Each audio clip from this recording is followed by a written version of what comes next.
Bom, então vamos retornando para para a terceira etapa, né? Nosso terceiro tempo. E então nós tínhamos deixado essa atividade aqui, né? Ela está resolvida já, lá, se vocês olharem lá no Moodle, esse material já está pronto, já está postado e resolvido, né? Lá. Então, só anotar agora que eu lembrei um negócio. O colega pediu ali. Gabarito 9. Gabarito 9. Vou deixar aqui. GAL. Tá. Deixa eu anotar.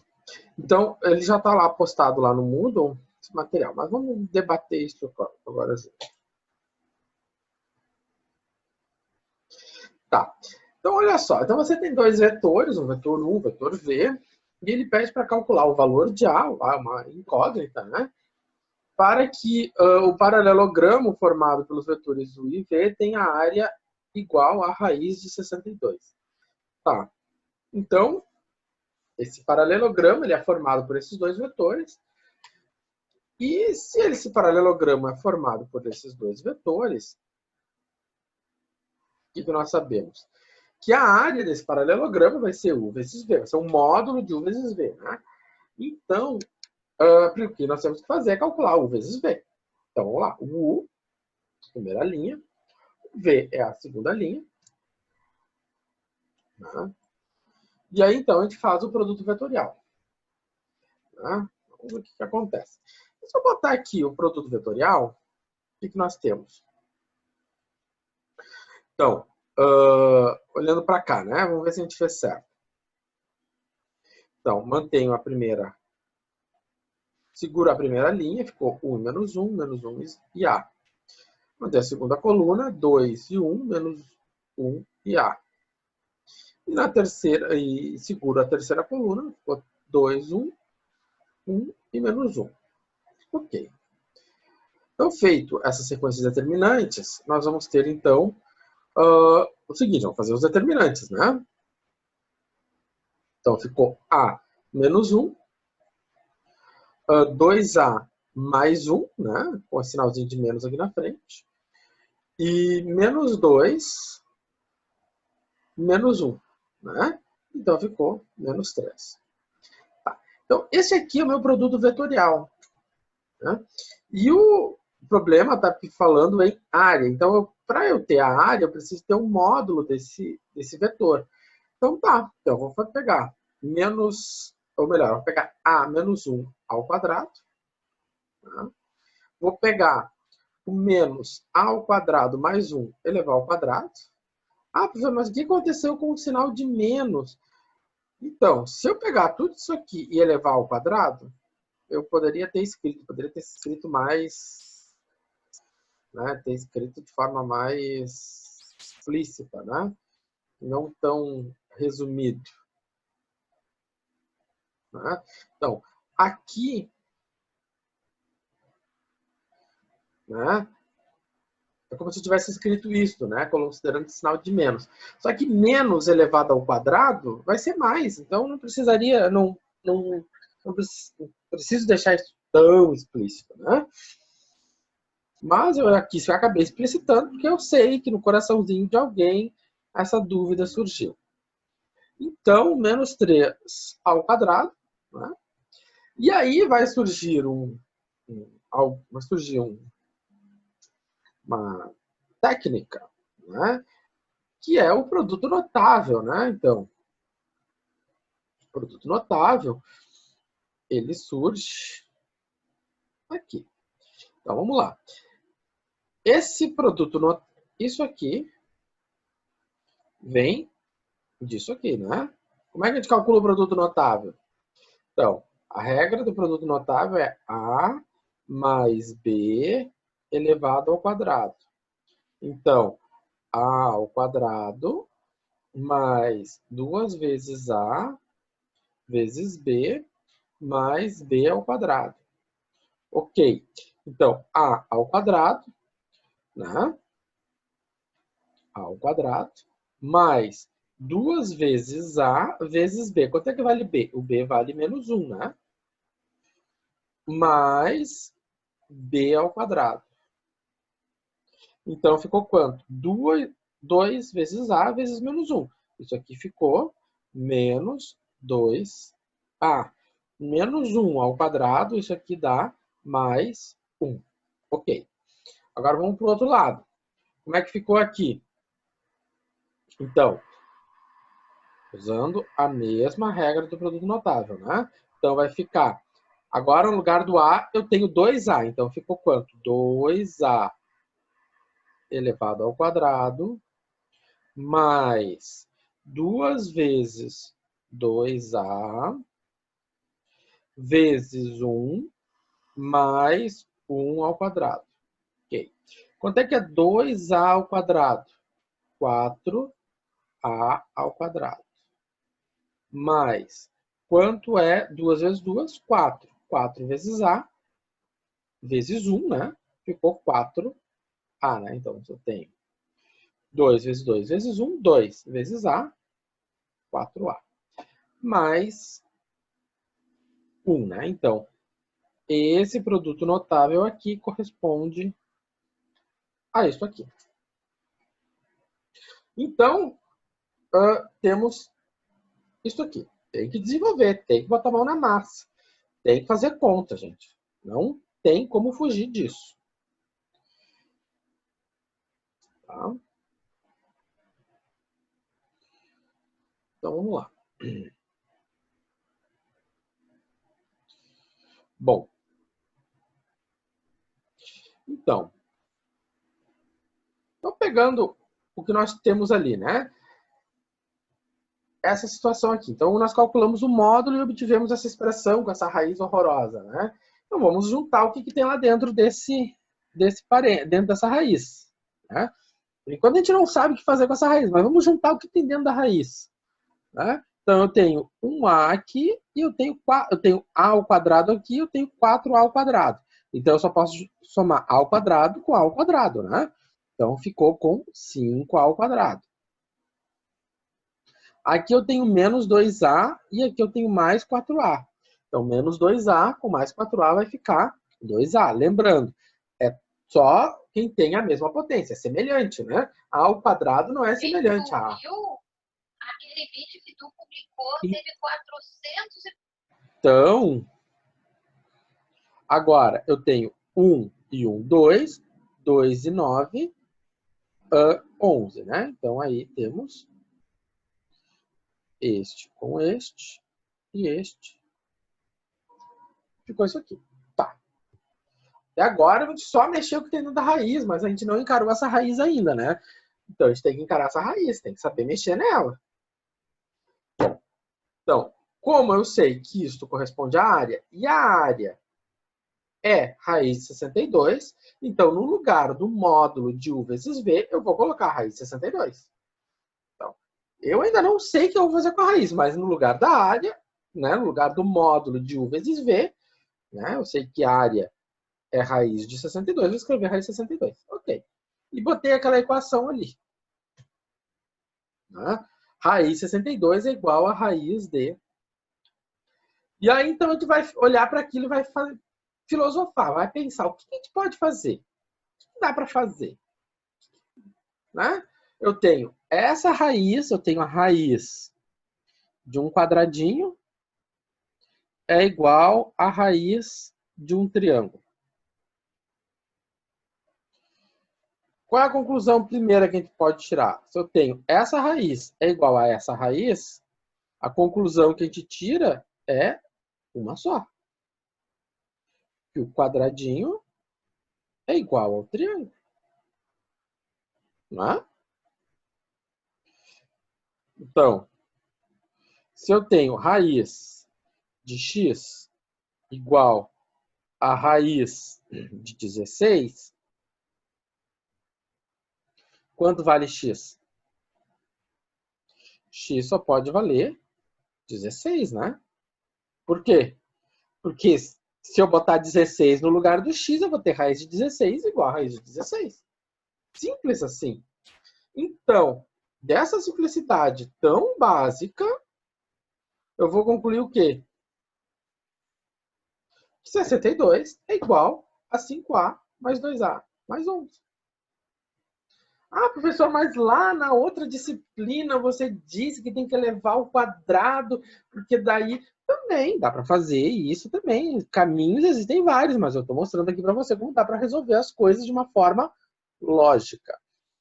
De outra forma lógica, só olhando para a equação e pensando, é ver o seguinte. Ora, se eu tenho, por exemplo, raiz de 2 e elevo raiz de 2 ao quadrado, quanto é que dá raiz de 2 elevado ao quadrado? Isso aqui dá 2, né? Porque vai ficar raiz de 2 elevado ao quadrado, vem o 2 aqui. Vai ficar 2, que divide 2 sobre 2, sobra o 2. Se eu tiver raiz de 1100, né? Raiz de 1191, não sei que número é esse, o número mais horroroso que me vem na minha cabeça nesse momento.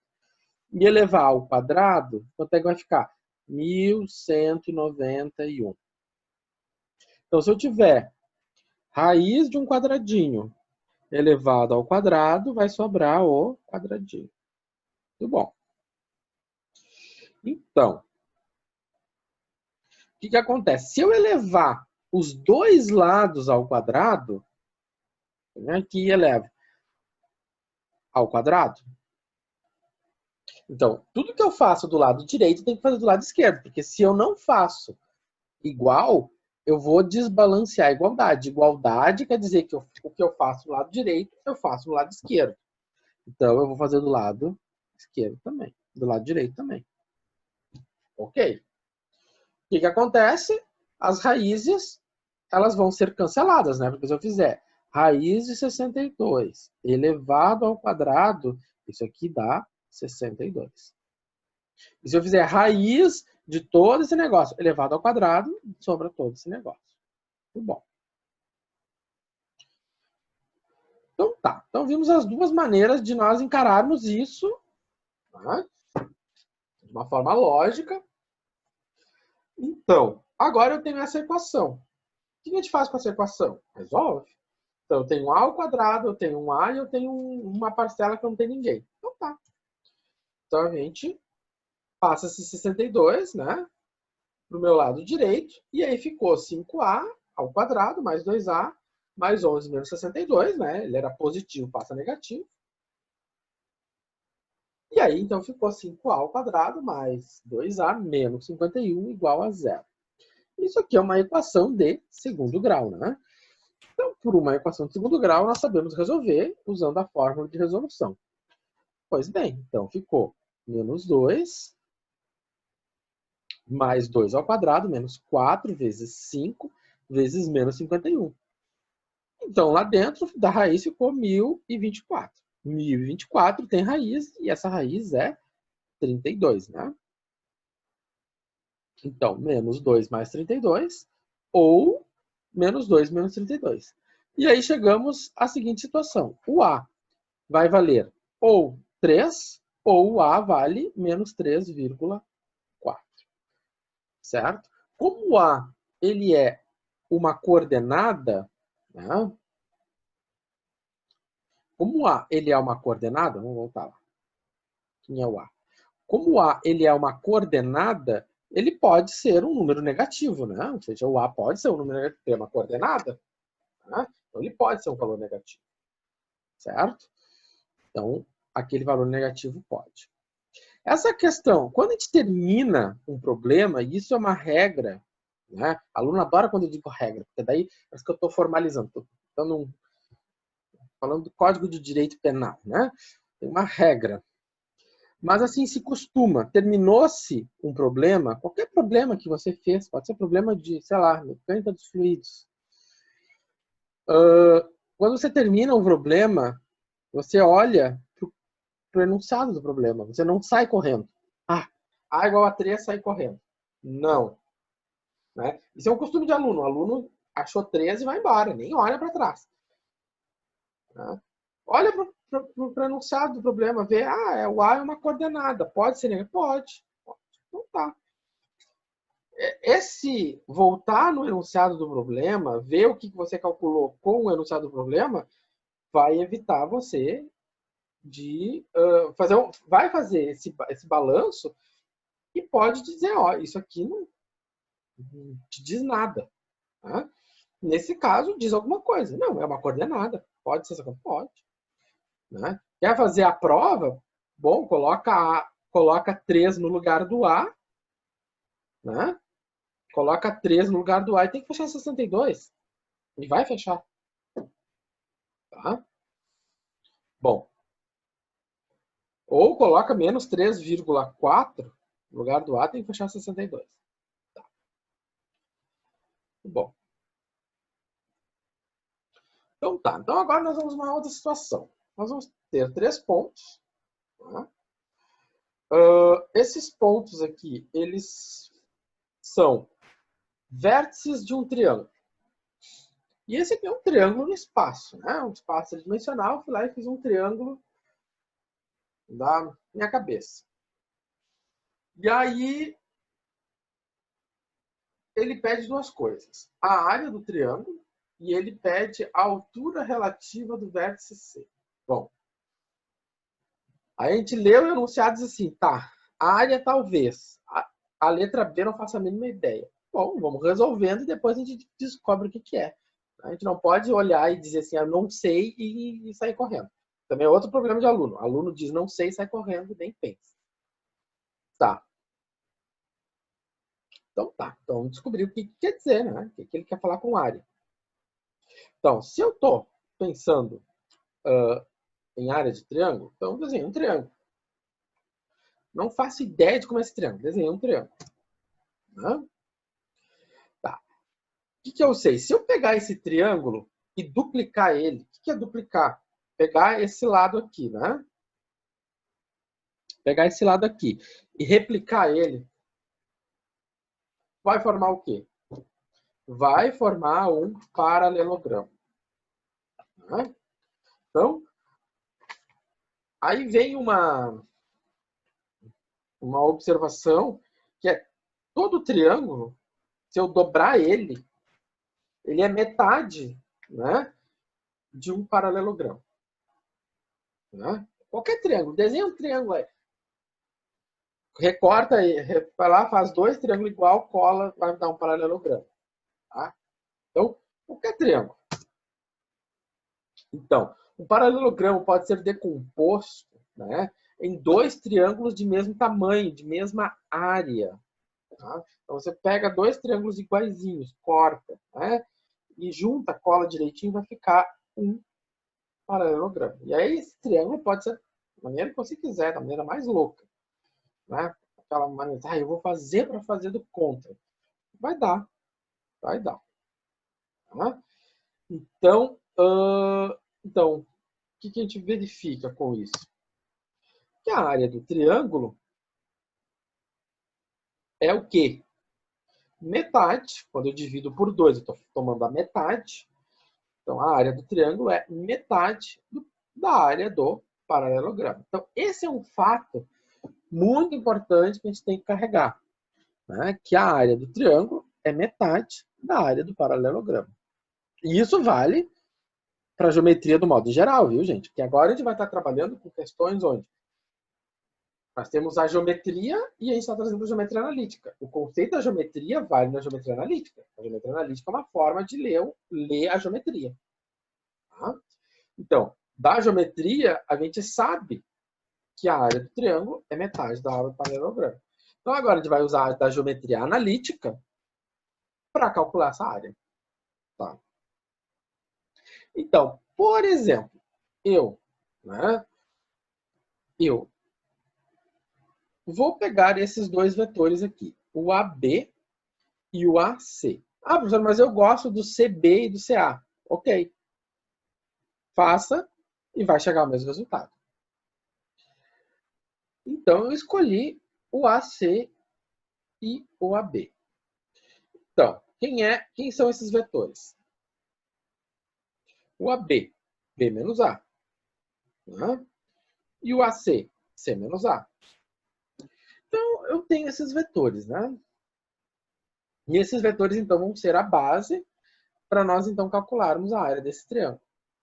Tá. O que sabemos de área do triângulo? Bom, temos o vetor AB e AC. E sabemos da geometria tradicional, né, que a área é metade da área do paralelogramo. Ou seja, né, eu vou pegar o módulo do produto vetorial, né, vou pegar o módulo do produto vetorial e dividir ele por 2. Né? Por quê? Porque o módulo do produto vetorial é a área do paralelogramo. Ô, professor, uma pergunta aí. Esse daí a gente está considerando que ele é um triângulo equilátero, né? A gente poderia considerar ali a igualdade da área ali pela geometria do triângulo equilátero, que é base vezes altura dividido por 2. Tá. E aí... Tem duas coisas. Primeiro, base vezes altura dividido por 2 vale para qualquer triângulo, certo? Eu já vou falar dessa resolução. Base vezes altura dividido por 2 vale para qualquer resolução. O que eu estou fazendo aqui também vale para qualquer triângulo, independentemente de ser ou não equilátero, certo? Então aqui Entendi. o que a gente está fazendo aqui é geral para tudo. Não é para esse tipo de triângulo, não é para aquele tipo de... É geralzão, tá? Então, não te prende essa daí. Agora, base vezes altura, eu já vou falar disso daqui um pouquinho, tá? E ela vale para qualquer triângulo. Tá? Não, quem vê o enunciado já meio raciocina para como iniciar ele ali, né? Para calcular a área dos sim. módulos. Sim, mas eu já vou comentar dele. O que é importante, que a gente tem que ter claro, é que eu tenho a área como metade da área de um paralelogramo em qualquer paralelogramo. Tá? Pensou qualquer um. Sim. Não, independente se ele tem lados iguais ou não. Tá? Entendi, então. Obrigado, Tá? senhor. De nada. Bom, então, retomando. Aqui eu tenho a área do paralelo, que seria a área do meu paralelogramo, né? Se eu fizesse, né, estendesse o AB, estendesse o AC. Tá, beleza. Mas a gente só quer metade disso. Então, vamos fazer o produto vetorial. Calculando o produto vetorial, montando ele, né, nós temos isso aqui. Montei ele. Botei ali o AB na segunda linha e o AC na terceira linha, como é de costume. Então, vamos calcular isso. Calculando isso, usei aqui o nosso bom e velho Sarri. Sarri não, Laplace. Então, seguro a primeira linha, a primeira coluna, sobrou menos 2, menos 1, 1 e 3. Seguro a segunda coluna, ficou 1, 2, menos 1 e 3. Seguro a terceira coluna, 1, 2, menos 1 e... Opa! 1, 2, menos 2 e 1. Aqui. Show de bola. Então tá. Fazendo a continha do determinante. Né? 6 soma 1, 7. Menos 3 mais 2. Menos 1, com aquele menos dá mais. 1 mais 4 dá 5. Então tá. Temos aqui o nosso produto vetorial. Temos o nosso vetor. Temos um vetor normal. Né? Então tá. Então agora nós vamos calcular a área. Então, para calcular essa área, né, eu vou pegar o módulo desse vetor. Então, o módulo desse vetor ficou 7 ao quadrado, mais 1 ao quadrado, mais 5 ao quadrado.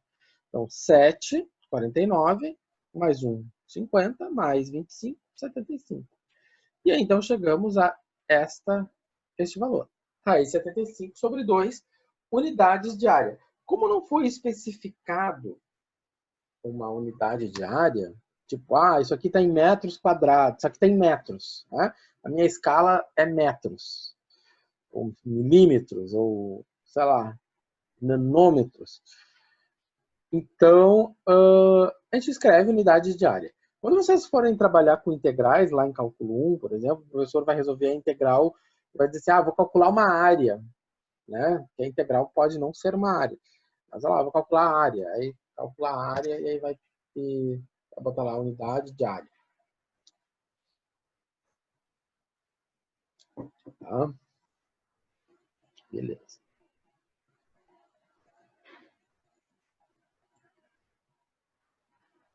Tá. Agora vem, então, a ideia da altura relativa ao vértice. Então, o que nós temos? Quando eu estou falando de triângulo, a gente sempre vai lembrar de altura. E essa fórmula clássica, base vezes altura, ela vale para qualquer triângulo. Inclusive para esse, que é um triângulo desenhado no espaço tridimensional, né? Que eu não faço a mínima ideia de como ele é. Só que altura, a gente é acostumado a pensar nessa altura aqui. E, na verdade, é essa altura aqui que ele vai estar considerando, né? Aqui eu deveria ter feito outra altura. Eu deveria ter considerado a altura do vértice A. Que seria essa altura aqui. Mas então se é do vértice A, então tem a altura do vértice B. Também tem a altura do vértice B. Então, cada vértice, ele tem uma altura, certo? O que é a altura? Vamos ver a definição de altura. Então, a altura de um triângulo é um segmento de reta perpendicular, ou seja, ele vai sair do vértice e vai até uma base, certo? Formando um ângulo de 90 graus. Então, se eu pegar essa medida aqui, vezes esta base, vai me dar a área. Mas, se eu pegar essa medida aqui, com vezes esta medida aqui, dividir por 2, também vai me dar a área. E o mesmo valor. Então, né, base vezes altura é uma medida que vale para qualquer triângulo e tem que ser especificado qual base, qual altura. Ou seja, base e altura elas estão relacionadas. Então, se eu tenho como vértice, né, como altura relativa ao vértice C, a minha base é AB. Se a minha altura é relativa ao vértice a minha base é CB. Tá? Bom, então o que ele está pedindo? Ele está pedindo essa medida aqui, né? Ele está querendo saber qual é a altura, esse traço em vermelho que está no triângulo. O que a gente sabe do triângulo, de qualquer triângulo, de todos os triângulos? Que a área do triângulo é a base vezes a altura, dividido por 2. Então, a altura é o problema. Tá? A altura é o meu problema. Então, quem é a base? A base é AB. Tá? Então, a base é AB. Meu vetor é AB. Bom, mas base é um número.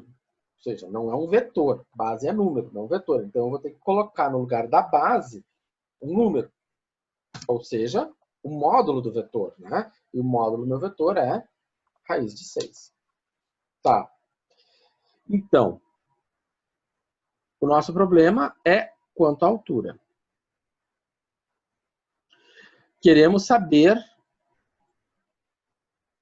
temos isto aqui e temos a área do triângulo. Né? A área do triângulo é conhecida. Nós calculamos no slide anterior a área desse triângulo.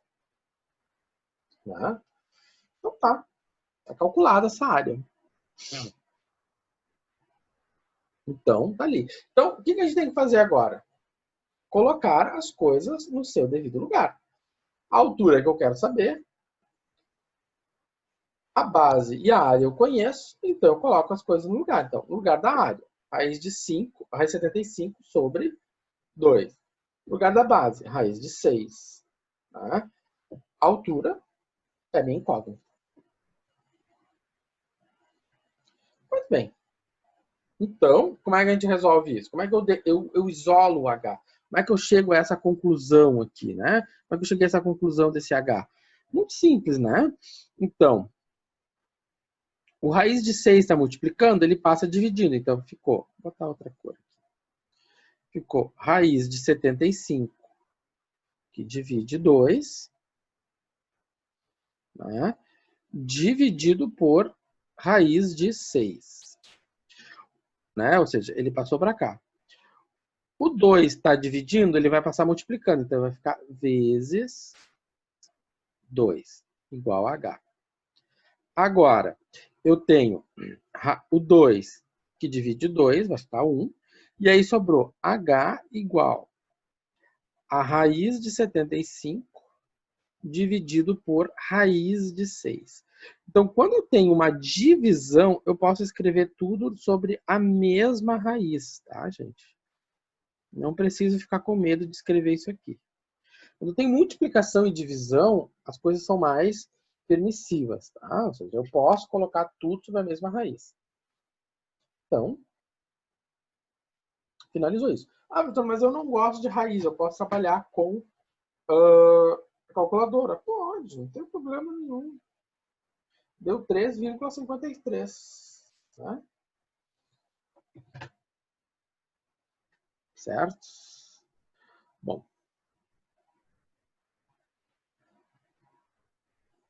Então, calculamos a altura. Então, aqui eu tenho então, a altura e eu tenho a base. Bom, aqui agora, então, eu vou apresentar algumas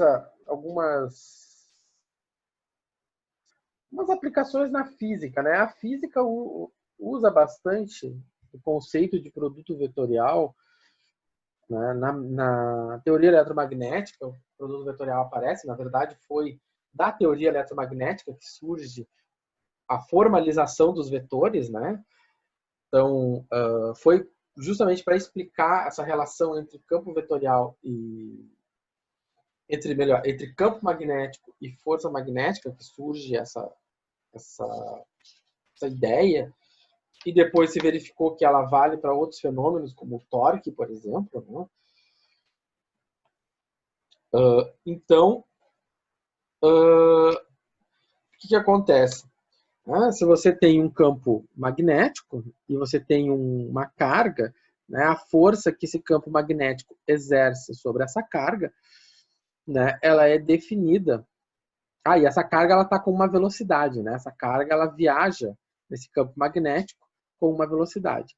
E essa velocidade, né, ela tem o sentido, a direção dessa velocidade tem um ângulo alfa em relação ao campo magnético. Né? Então, se verificou, né, que essa força que vai jogar para cima, essa carga, ela é dada por essa relação aqui, que é um produto vetorial. Que lá na física, muitas vezes, pelo menos, eu acho que essa relação eu tirei de um livro de ensino médio. Lá no livro de ensino médio joga isso aqui. Aí eu peguei o livro do Halliday, né, que é um livro que não é de ensino médio, ele joga essa relação. Tá? É a mesma relação, mesma coisa. O que é uma carga, né? E como sendo carga, ela é uma quantidade, é um valor escalar, né? E V é velocidade, e velocidade é um vetor, e campo magnético também é um vetor. E gera uma força que é um vetor. E a magnitude da força, né, é dada, então, pelaquela expressão que a gente viu lá uns slides atrás, né? Módulo de V vezes módulo de B vezes seno alfa. Semana que vem eu vou fazer uma questão envolvendo esse conceito. Tá? Hoje eu só vou mostrar para vocês. Nos exercícios da semana, no questionário da semana, não tem nada referente a isso. Bom, tem uma outra aplicação, né? Um outro conceito físico bem importante que é o torque, ou um momento vetorial, né, que é a capacidade de gerar uma rotação, né, em torno do eixo. Então, você aplica uma força a uma distância de um eixo e se quer saber se essa força é capaz ou não de gerar uma rotação em torno desse eixo. Então, a distância entre o eixo e o local de aplicação, né, é um vetor posição, né, é definido como vetor OP. E a força, né, é representada pela letra F. Então, em alguns lugares, vocês vão encontrar essa relação aqui para intensidade do torque, porque torque é um vetor também. Tá? O torque é um vetor. E se você quer saber o vetor torque na sua essência, então nós temos uma definição de produto vetorial, né? O R pelo F. Tá? Então, o R é o vetor posição, né? Então, a posição ela é representada também por um vetor. E aqui tem uma questão, essa questão aqui é uma aplicação básica de produto vetorial, né? E a única questão, o único fato, assim, vamos dizer assim, diferente, é como eu obtive esse R aqui nessa posição, né? Alguém diz, mas como ele tirou o R? Porque o F está posto. O R é o vetor posição, né? O meu A está aqui, bonitinho. Então, qual é a posição do vetor A? Bom, aqui está o eixo cartesiano, né? Os eixos cartesianos, o meu espaço tridimensional. Então, se eu olho para os eixos cartesianos, né? Eu vejo que o meu ponto A ele está 3 unidades, né? No sentido negativo de x, né? 7 unidades no sentido negativo de y, né? E 4 unidades, né, no sentido positivo de z, certo? E ainda tem outro ponto, né, que é o ponto P.